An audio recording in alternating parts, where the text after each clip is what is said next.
Now for our story. Tonight, Dell Shipley's apartment above her nightclub, the Golden Peacock, was lit only by a solitary lamp in a far corner of the room. It was very quiet. The club was closed now, for it was after 2 o'clock, and the entertainers and staff were dressing to leave. Dell had come up to the peace and quiet of her own quarters not long before. Now, having changed from her smart gown into a loose-fitting negligee, she is sitting in a low easy chair with her head resting on the back, her eyes closed. Oh, gosh, it's good to just let go and relax. Wish I had the sense to get out of this racket and take it easy. But if I did, I wouldn't know what to do with myself. I'm not like Aunt Mary, able to keep busy doing things for other people, running a house.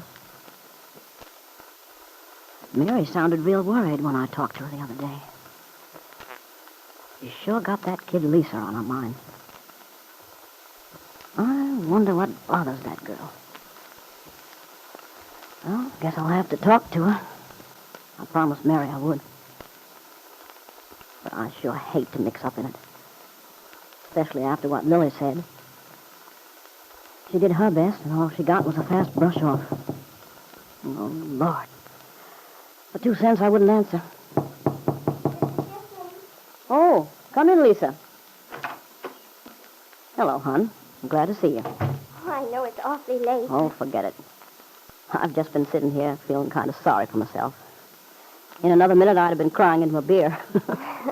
I know what you mean. Sometimes I sit alone for hours just thinking. When Lily catches me, she always tells me to snap out of it.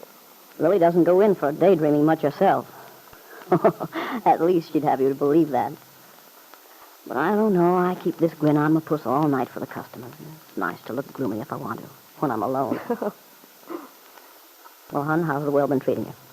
We haven't seen much of each other lately. No, we haven't. That's why I wanted to talk to you tonight. I've got something I want to tell you. You have? Well, that's what I'm here for. Everyone treating you all right at the club, I hope? Oh, yes, that's not it. Good. I always like to know if there are any beefs so we can get them ironed out. It is about the job, though, Mrs. Shipley. Don't call me Mrs. Shipley, hon. You make me feel like an old lady. All right, Dell. What I wanted to say is I've decided to leave. Oh? What for? Well, I'm not doing a good job.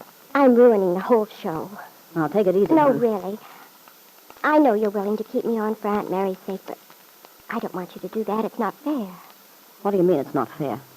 I mean you'll just lose business that way, and I don't want that to happen. If I go away, you can get somebody else who'll do you some good. Now, listen, kid. There's not a thing in the world wrong with your act. You're attractive and a good dancer, and there's no reason why you shouldn't go over big, if you'd half try. But the trouble with you is you haven't got your heart in it. I guess maybe that's right, Dell. But I don't, and there's nothing I can do about it, I'm afraid. You see, I haven't got a heart to put in my work anymore. Mm-hmm. You got a broken heart, so you're just going to let your work go to the dickens. And then what? You're going to sit around feeling sorry for yourself and gradually wind up by falling to pieces completely? That doesn't make sense. Oh, I know it doesn't, but... Look, Lisa. I know a little about what's eating you. I might as well admit. Lily and I have talked it over a couple of times. We had to, because we were worried about you.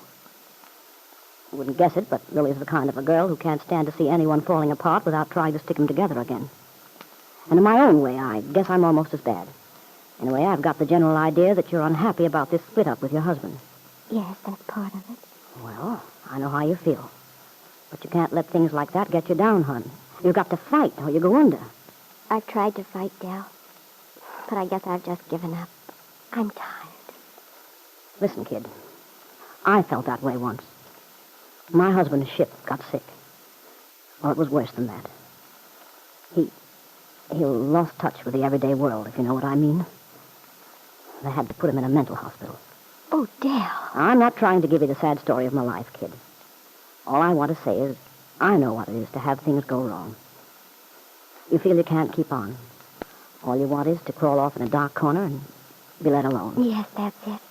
Not to think. But you see, hon, it's no good that way. You have to keep going. If you give in, you're a gone goose. Oh, I don't know.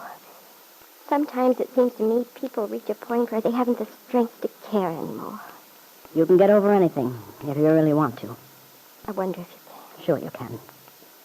I know what I'm talking about. But if it's your own fault that things are the way they are, and yet there's nothing you can do about it. Who says there's nothing you can do about it? There's always a way to make things right. Oh, no, there isn't. Not for me. I don't believe it. What's true? There's no way for me to retrace, go back. You know, Lisa, it makes me pretty sore seeing someone just give up the ghost. If that's the way you feel, I guess I ought to keep my sticky little fingers out of this thing. That's what I wanted to do, but I can't. Dell, I just wanted to tell you I was leaving, that's all. I don't want to put you in a spot just because Aunt Mary thrust me on you.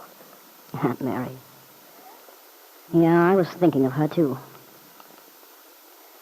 Look, Lisa, if you want to clear out of here, go someplace else, it's okay by me. But first, I want to tell you a few things. Something's eating you. I've realized that since you first arrived. It's something you don't want to talk about either. I can't talk about it. All right, you can't talk about it. But you see, that's the whole trouble. You've probably built up some simple little thing in your mind until it looks like it's impossible to do anything about it. Now, I don't want to pry into your affairs. I'm not curious, Lord knows. I've seen and heard enough about life to hold me for as long as I go on ticking.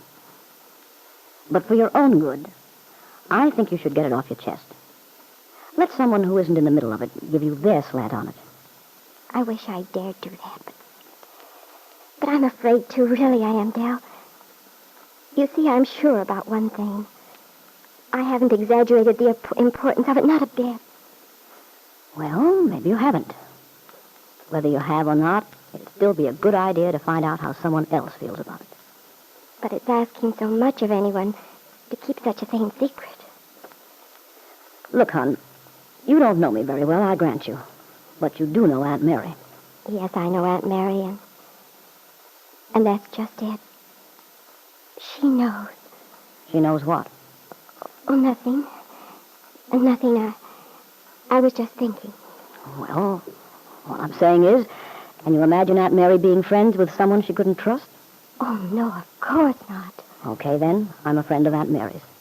And she trusts me. That ought to be enough of a recommendation. Besides, if I told all the secrets I've heard in my life, well, no thanks. I learned to keep my mouth shut when I was a lot younger than you are. And I've never forgotten. Now, why don't you tell me what this is all about? Maybe we can dope it out together. It's worth a try, isn't it? Maybe you're right, Dell. Maybe that's what I should do. Now we're getting somewhere. Oh, but Dell. Yeah, hon? You'll promise to keep it a secret. Not to tell a single person. Yeah, Lisa. I promise. And so Dell Shipley, in spite of Lily Devon's warning that it would accomplish nothing, and her own inclination to avoid mixing in other people's affairs, finally gave in to Aunt Mary's urgent appeal, persuaded Lisa Fenner to confess what it is which weighs so heavily on her conscience. Will Lisa tell her the whole truth, that she relinquished her baby son to Kit Meade? And if she does, will Dell be able to help Lisa after giving her solemn promise to keep the information a secret?